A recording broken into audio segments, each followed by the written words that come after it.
Bitachon.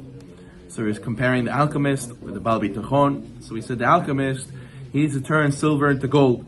So he always has a problem. What's his problem? He needs supplies. And he can't overdo it because he's in an illegal business. So if he orders a small amount, he might run out of materials. If he orders too much, so then he might be found out. People might find out about him. So therefore he's always in a problem of how much to order. And we know that this is not just the alchemist's problem, this is every businessman's problem.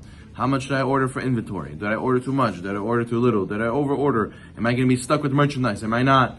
It's always a question. For example, in the winter, people sell winter supplies. Salt, snow shovels, boots. They don't know how much to keep in stock. How many people will come? Who knows? Should I over order? If I over order, then I'll be stuck with it until past the winter. So therefore, even a wholesaler always has that issue. But the Baal Bitachon, the one who has faith in Hashem, he says, I'm not a fortune teller, but I know Hashem is in charge. So therefore he does his effort, he puts his effort, and he doesn't worry. He says, whatever it may be, that's what Hashem wants. I use my best judgment, I'll do my best, and that's it. And therefore, he knows that he's not in charge, Hashem will take care of it. So therefore, a person should not be worried, should not have anxiety. Once you put in the coin, once you put in your investment, you know you did your part and you could sleep good because whatever is supposed to come, that's what's going to come. Hashem already decided how much you're going to make.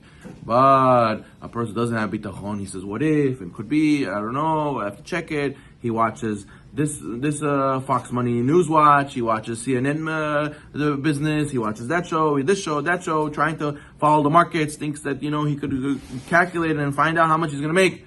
And like this, he's always have his anxiety. He can't. He tosses and turns at night. Even if the stock market will close, he's still at night thinking, rolling, tossing, turning. In order to overcome that, in order to just put your business on the side, be with your family, learn, focus, don't let it affect your sleep at night. You need to have bitachon and realize that we do our part, we hold our hands open, Hashem opens the faucet. It's up to Hashem to give it to us.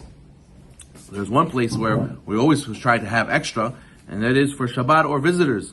If we have guests, or we have for Shabbat, it's always a question for the ladies. Should I cook a lot? Should I cook a little? If I cook a little, then always people want more. If I cook a lot, then people always say, oh, I don't want so much. I have so much leftovers. But over there, it's better to be on the side of safe side, to cook more than to cook very little. But nonetheless, when we invest, first I say, I did what I could and accept what Hashem gives him. There's a nice story the rabbi brings, where he gave a weekly class on Chovot Levavot to the ladies. And usually he prepares sheets and he prepares discussions. And one week he was so busy he couldn't prepare for the class. So he showed up just with the Chovot Levavot and he was reading from the Chovot Levavot. A lady came over to him and said afterwards, thank you so much. This was one of the best shiurim I ever heard in a long time. He said, wow, the shiur I didn't prepare for whatsoever. She said that was the best shiur. So sometimes we think that we have to prepare and we have to do more effort and we have to check and do this and that. And sometimes the biggest bracha comes when we thought the least. When we did the least amount of preparation. We just left it up to Hashem. It is what it is. And with that, HaKadosh Baruch Hu gave it the best results. So therefore, with Hashem, logic doesn't rule. With HaKadosh Baruch Hu, He determines that even if a small investment sometimes can give the biggest return. So therefore, we should try to prepare. But in some situations where we can't prepare, situations where we don't know what's going to be, a person has to not let it rob him, this investment rob him of his sanity. A person has to leave it to Hashem and be at peace with this decision.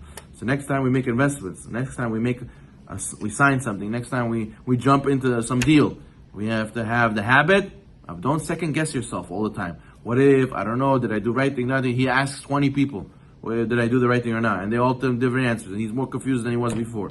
No, don't do that.